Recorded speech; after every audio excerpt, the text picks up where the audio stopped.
Bismillahirrahmanirrahim. Assalamualaikum warahmatullahi wabarakatuh. Waalaikumsalam warahmatullahi wabarakatuh. Alhamdulillah. Alhamdulillah hamdan wa syukran lillah. Salatan wa salaman ala Rasulillah Sayyidina wa maulana Muhammad ibn Abdullah wa ala alihi wa sahbihi wa man wala, la hawla wa la quwata illa billah. Yang sama-sama kita hormati, kita muliakan para ketua masjid maupun musola yang sempat hadir pada sore hari ini, yang sama-sama kita hormati, kita muliakan para alim ulama, para tokoh masyarakat, para aparatur pemerintah setempat, bapak-bapak, ibu-ibu, anak-anak sekalian. Mudah-mudahan kita yang hadir di sore hari yang mulia ini akan senantiasa selalu mendapatkan ridha dan berkah dari Allah Subhanahu wa ta'ala. Amin. Allahumma ya rabbal alamin. Kembali kita bersyukur kepada Allah Subhanahu wa ta'ala atas segala rahmat, nikmat, karunia yang masih Allah berikan kepada kita, sehingga Allah Subhanahu wa ta'ala masih ringankan langkah kaki kita untuk bisa dapat hadir ke majelis yang mulia ini. Mudah-mudahan hadirnya kita dari rumah kita menuju ke tempat yang mulia ini, langkah kaki kita, ayunan tangan kita akan dihitung sebagai amal ibadah buat kita nantinya di hadapan Allah Subhanahu wa ta'ala. Amin.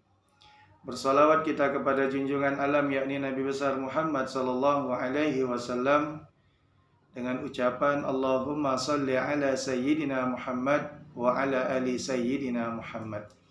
Assalamu alayka ya Rasulullah, assalamu alayka ya Habiballah, assalamu alayka ayyuhan nabi wa rahmatullahi wa barakatuh. Bapak Ibu, jamaahku sekalian yang dirahmati Allah Subhanahu wa ta'ala, di dalam Al-Quran surat Az-Zariyat ayat 56 Allah Subhanahu wa ta'ala katakan, A'udzu billahi minasyaitonir rajim. Bismillahirrahmanirrahim. Wa ma khalaqatul jinna wal insa illa liya'budun. Tidaklah kami ciptakan jin dan manusia, kata Allah, kecuali hanya untuk beribadah atau mengabdi kepada Allah Subhanahu wa ta'ala. Ayat ini jelas memberikan gambaran buat kita, adanya kita di atas dunia ini karena kita diciptakan oleh Allah Subhanahu wa ta'ala.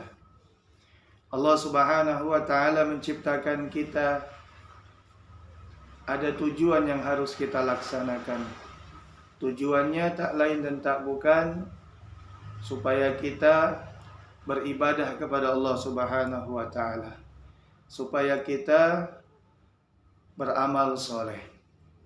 Bapak Ibu yang saya hormati, yang dimuliakan oleh Allah Subhanahu wa ta'ala, beribadah kepada Allah adalah kewajiban yang harus kita lakukan. Karena ibadah itu merupakan tanda tunduk dan patuhnya kita kepada Allah Subhanahu wa ta'ala. Ibadah itu adalah merupakan wujud atau bentuk rasa syukur kita kepada Allah Subhanahu wa ta'ala. Orang yang bersyukur kepada Allah Subhanahu wa ta'ala, mereka beribadah kepada Allah Subhanahu wa ta'ala. Sebaliknya, orang yang tidak mau beribadah kepada Allah Subhanahu wa ta'ala, berarti dia tidak mau bersyukur kepada Allah. Allah tegaskan di dalam Al-Quran, ini termasuk ayat yang populer, surat Ibrahim. Apa kata Allah Subhanahu wa ta'ala? Wala in kafartum inna azabi lasyadid. Dan barang siapa yang tidak mau bersyukur kepada Allah Subhanahu wa ta'ala, tunggu, kata Allah, azabku amatlah pedih. Bapak Ibu yang dimuliakan Allah Subhanahu wa taala, yakin dan percayalah semua ibadah, semua amal soleh yang kita kerjakan tidak akan pernah disia-siakan oleh Allah Subhanahu wa taala. Tidak akan pernah tidak dicatat oleh Allah Subhanahu wa taala. Makanya di dalam Quran surat Ar-Rahman, hal jazaa'ul ihsan illal ihsan. Tidak ada balasan kebaikan yang kita lakukan kecuali kebaikan itu juga yang akan kita dapatkan. Faman ya'mal mithqala dzarratin khairan yarah wa may ya'mal mithqala dzarratin syarran yarah. Ini di dalam Quran surat Al-Zalzalah ayat di penghujung, barang siapa yang mengerjakan amal kebaikan walaupun kecil, sekecil biji zahrah, maka akan diperlihatkan oleh Allah Subhanahu wa taala. Begitu pula sebaliknya, barang siapa melakukan amal kejahatan walaupun kecil-kecilnya seperti biji zahrah, maka itu pun nanti akan diperlihatkan oleh Allah Subhanahu wa taala. Makanya kita jangan putus asa, kita jangan galau, yakin dan percayalah semua amal ibadah yang kita kerjakan itu akan dibalas oleh Allah Subhanahu wa taala. Bapak Ibu yang dimuliakan Allah Subhanahu wa taala, balasannya bukan hanya di akhirat saja Bapak Ibu, tetapi di dunia pun Allah Subhanahu wa taala akan munculkan dampak negatif, dampak positif dalam kehidupan kita. Ini banyak orang malas sholat karena sholat tidak ada yang ia dapatkan. Tapi kalau bekerja banting tulang peras keringat, itu nampak hasilnya, itu terlihat itu dapat juga hasilnya. Ini termasuk orang yang tidak mau tidak mau belajar. Ini termasuk orang yang tidak berpikir. Solat yang kita lakukan Bapak Ibu yang dimuliakan Allah, kalau memang benar-benar solat itu kita lakukan, kita kerjakan dengan ikhlas semata-mata karena Allah Subhanahu wa taala, akan nampak dampak positifnya dalam kehidupan kita. Inna sholata tanha 'anil fahsya'i wal munkar. Sesungguhnya solat itu dapat mencegah dari perbuatan keji dan munkar. Kita solat dengan benar, maka akhlak kita akan menjadi baik. Perbuatan kita akan menjadi baik sesuai apa yang dikatakan Allah Subhanahu wa taala tadi. Ada ustaz dia sholat tapi akhlaknya kurang baik. Jangan salahkan sholatnya, salahkan orangnya. Dia sholat, mungkin sholatnya belum baik di hadapan Allah Subhanahu wa taala. Makanya kita harus benar-benar mengetahui ibadah yang kita lakukan itu sudah baik atau belum. Makanya yang namanya ilmu itu harus selalu kita pelajari. Apalagi untuk ibadah, sholat harus benar-benar sholat sesuai dengan apa yang dicontohkan oleh Rasulullah Sallallahu Alaihi Wasallam. Ini sholat ini. Kalau kita pergi ke kedai-kedai, kita pergi ke toko-toko, terkadang kita melihat tulisan, baguskanlah sholatmu, atau peliharalah sholatmu, atau benarkanlah sholatmu, maka Allah Subhanahu wa taala akan mudahkan segala urusan kehidupanmu.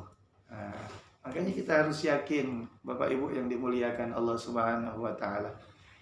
Begitu pula puasa yang kita kerjakan, itu akan muncul dampak positif dalam kehidupan kita. Semakin hari kita semakin sehat, semakin hari kita semakin kuat dalam melaksanakan ibadah kepada Allah Subhanahu wa taala. Begitu pula zikir yang kita ucapkan, yang kita lafazkan, apakah subhanallah, walhamdulillah, wala ilaha illallah, wallahu akbar, atau dipisah-pisah subhanallah, Nah, 33 kali, atau Alhamdulillah 33 kali, atau Allahu Akbar 33 kali, atau Subhanallah wa bihamdi Subhanallahil azim, atau La ilaha illallah. La ilaha illallah sebanyak mungkin, atau zikir-zikir yang kita cuman hafal saja. Allah, Allah, Allah, Allah, Allah. Itu ada ya dampak positifnya dalam kehidupan kita. Hati kita bersih, hati kita suci, hati kita tenang. Hati kita tidak akan pernah rusak, hati kita tidak akan pernah merasa galau. Hati kita tidak akan pernah membenci saudara-saudara kita.